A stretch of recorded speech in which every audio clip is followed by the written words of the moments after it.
Halo rekan-rekan semuanya, kali ini kita akan membahas mengenai produk backlog di Azure DevOps.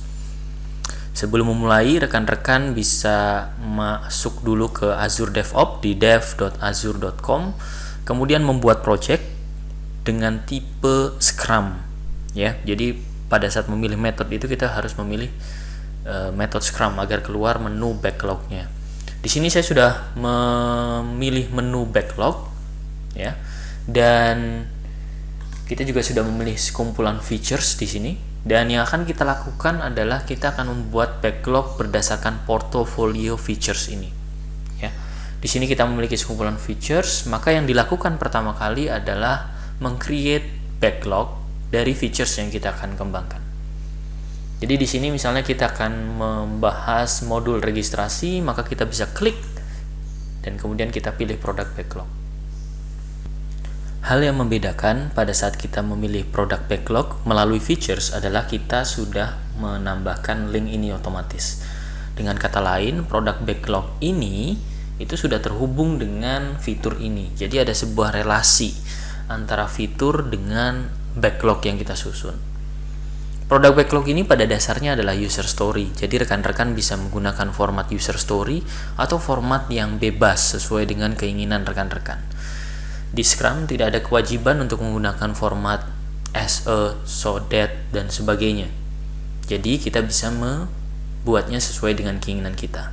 Yang paling penting adalah dia detail, komprehensif, dan one point of requirement and changes. Jadi kita akan isi dulu produk backlog ini. Satu hal yang penting dipegang oleh product owner adalah konsistensi. Jadi kalau kita menyusun fitur dengan bahasa Indonesia, usahakan produk backlog juga kita tulis dalam bahasa Indonesia. Walaupun mungkin agak sedikit kaku ya.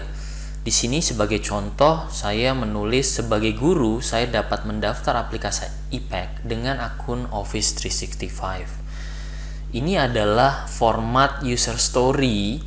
As a teachers, I want to register to applications by using Office 365. Tapi saya bahasa Indonesia kan, walaupun lebih cocok bahasa Inggris sih. Tetapi konsistensi ini penting agar development team tidak kesulitan memahami requirement yang kita susun.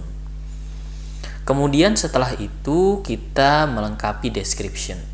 Description ini alangkah baiknya berisi usage skenario atau penggunaan atau bagaimana user story itu dilakukan di sudut pandang sistem. Jadi di sini kita melihat aktivitasnya apa saja. Biasanya aktivitasnya adalah komunikasi antara sistem dengan users. Kalau aplikasi tersebut aplikasi yang langsung berkomunikasi dengan users. Kalau aplikasi services mungkin tampilannya akan sedikit berbeda. Selain itu kita juga harus mengisi acceptance kriteria.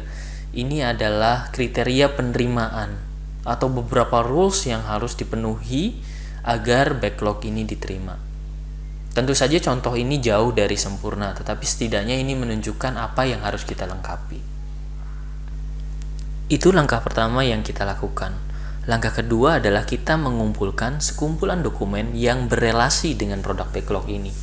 Kita bisa menggunakan pilihan attachment, kemudian kita tambahkan. Apa saja yang bisa ditambahkan? Macam-macam. Misalnya presentasi dari customer, kemudian kita bisa menambahkan rekaman audio hasil kita melakukan interview, kita bisa menambahkan coretan whiteboard yang kita susun dalam komputer, kita bisa menambahkan berkas apapun selama berkas tersebut berelasi dengan produk backlog yang kita susun. Langkah ketiga yang akan kita lakukan adalah kita akan menambahkan 3 informasi penting: priority, business value, dan value area. Yang paling mudah untuk kita isi pertama kali adalah value area. Apakah produk backlog ini memiliki kontribusi kepada pengguna langsung atau memiliki kontribusi kepada sistem atau aktivitas teknis? Jika ini memiliki kontribusi langsung kepada pengguna, maka kita akan memilih bisnis. Untuk kasus ini, karena aplikasi atau produk backlog ini berkomunikasi langsung dengan pengguna, maka kita akan memilih bisnis. Bisa saja kita memiliki produk backlog, misalnya kita terkait dengan security atau open authentication, yang itu tidak melibatkan sama sekali dengan pengguna, maka kita bisa memilih value areanya di architectural. Jadi di sini kita memilih value area bisnis. Berikutnya, dua poin ini yaitu priority dan business value ini bergantung pada kesepakatan development team.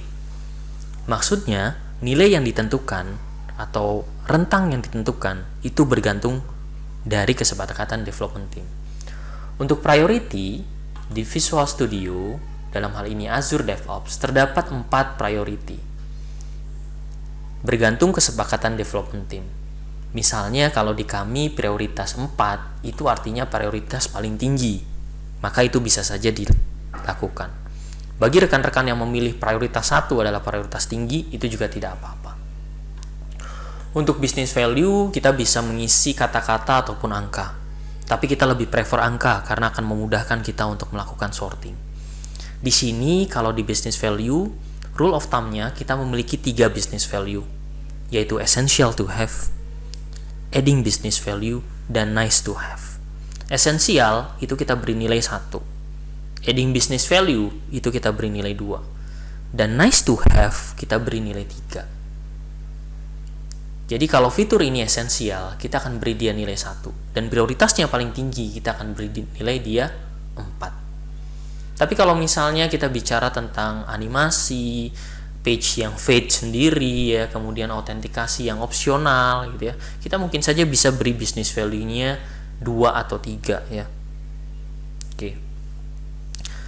Jadi itu yang harus kita lakukan pada saat kita menyusun Azure Board, terutama dalam merancang product backlog.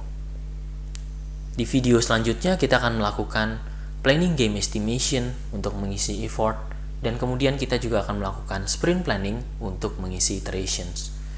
Demikian video kali ini, sampai jumpa di video selanjutnya.